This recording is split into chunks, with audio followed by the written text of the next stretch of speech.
Hello, sorcery friends. Welcome to my next Arthurian Legends pre-constructed deck idea. I'm going to do a deck tech on the Templar deck today. If Eric's Curiosa had made pre-constructed decks for Sorcery Arthurian Legends, I think they might look something like this. I repurposed my beta pre-constructed deck kit box with the beautiful Sorcery Arthurian Legends box art, and inside I put my pre-constructed decks that I made using Arthurian Legends cards. So I made the Druid Avatar deck using Druid cards, the Archimago deck using magic spells, and finally I put together a Templar deck using the Templar Avatar that you get in the booster box topper along with the Druid Avatar and Bruin and Tawny tokens. You also get some Lance tokens and Stealth tokens and a Lance Stealth Rules card, which you'll need to play the Templar deck, so I'm going to include that inside the pre-constructed Templar deck that I've created today. We're going to look at all 60 cards in the deck, do a quick deck tech on these cards, and if you have any suggestions to improve this deck, you can leave those below in the comments, and I will answer your questions after this video goes live. So starting with the Templar Avatar, it's a fairly inexpensive avatar, but it's difficult to play because it requires that you play a lot of Sirs, Knights, or Dames, and many of those are 2 to 4 color cards to cast. So you also need a very robust mana base of 4 color sites.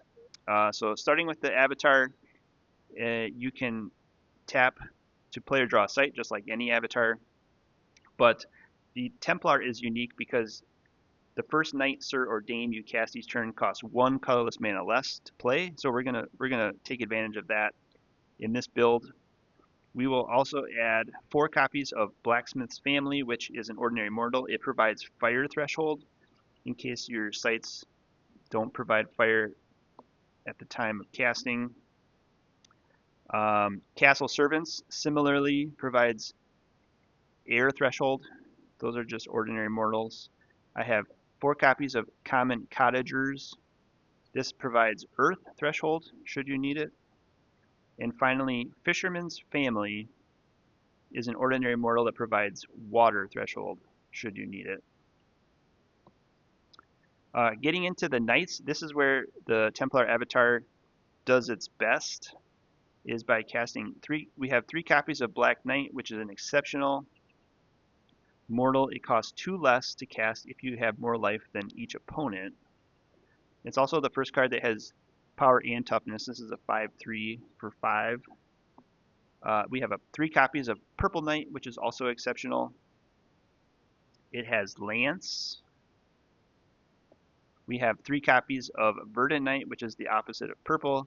It also has Lance. Its power and toughness is also 3/2. We have 3 copies of White Knight. It's an exceptional mortal, and it costs 2 less to cast if you have less life than each opponent. And its power toughness is 3/5. I'm including 1 copy of Just a Rock. It's an ordinary relic that may be cast into the hands of any unit already carrying an artifact to banish that artifact. So if your opponent has the Excalibur sword, you can use this to get rid of that. I have 2 copies of Golden Harp, which is an elite instrument, and strike damage and life loss caused by nearby units is reduced to 2. And then I have the Sirs, Knights, and Dames, starting with the unique Sir Dame Britomart, which was printed at the elite rarity. But in Arthurian Legends, they added these unique Sirs to the set. Sir Dame Britomart has Lance, and if Dame Britomart would successfully attack an enemy site, she may summon a mortal from your cemetery to her location instead. Then we have Sir Gaheris. Costs 4 to cast. You need fire and 2 water threshold. It's a unique mortal which has Lance and untaps at the end of your turn, which is very useful. I'm including Sir Gawain. It is a unique mortal that takes damage from other adjacent allies. If he dies from damage taken this way, you get to draw a card. I am including Sir Lamorak. 4 to cast, you need a fire and 2 air threshold. Its death right abilities, it strikes each nearby enemy.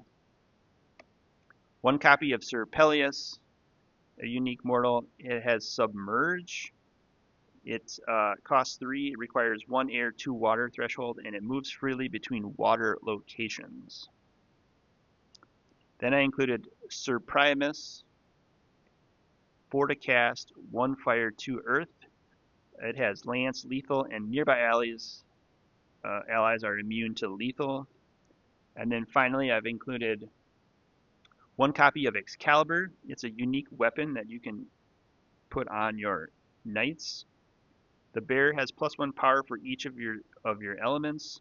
If they have all 4, they're also immune to damage. So we have a couple Sirs that have multiple elements. We have Sir Lancelot, which is a unique Sir, printed at the unique rarity, which has Lance. And the first time Sir Lancelot fights each turn, you untap him. And then the last Sir of the deck is Sir Pellinor, has Charge and Lance, and whenever Sir Pellinor kills the strongest enemy minion, you draw a card.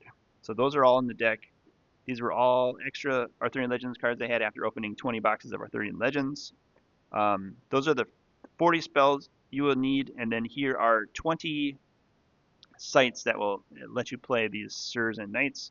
We have 4 copies of Bog, which is an ordinary Arthurian Legends site. It's a water site.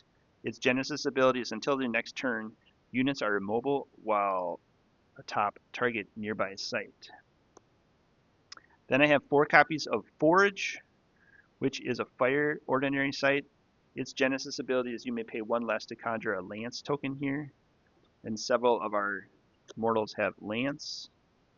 Then 4 copies of Hunter's Lodge, which is an earth site. Genesis ability is enemies lose stealth. And then finally, 4 copies of Treetop Village, which is an air site. So we have all 4 of our air sites or elements covered with the ordinary sites. This Genesis ability is you may give stealth to a nearby allied minion, and then you can take it away with Hunter's Lodge. One thing I liked about Arthurian Legends is that they did include more basic sites in the booster packs, so you can make decks much more easier than you could in beta.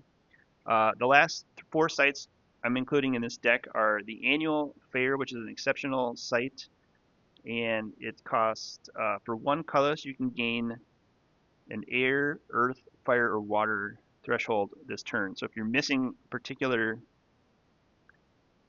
threshold, you could pay a 1 colorless to get the one you need to cast one of your knights.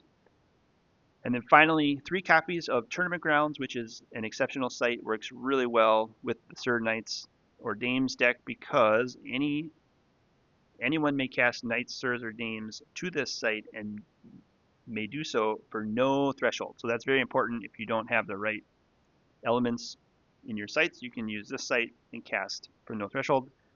That's the deck. The Templar deck is probably a little trickier to play. I'm going to take a quick thumbnail here for the screenshot. And then let me know below how you would improve this deck, either with Arthurian Legends cards or with beta cards. There are some 4-color lands in the beta set, which I think would be useful here. But if you want to start with this as an intro deck, it's 60 cards. You could add 20 cards to it to make it an 80-card deck, or you can add 40 cards to it to make it a 100-card deck and play with your friends at the local LGS. Thanks for watching and subscribing. Stay tuned for more Arthurian Legends content. I think when I get my Witch avatar back from PCG, I'm going to make a Witch pre-constructed deck and try to build that and upload it to the channel as well. Check out all my Arthurian Legends content. I'll put the link in the description if you want to see the rest of my deck tech videos. And we'll catch you next time. Thanks, everyone.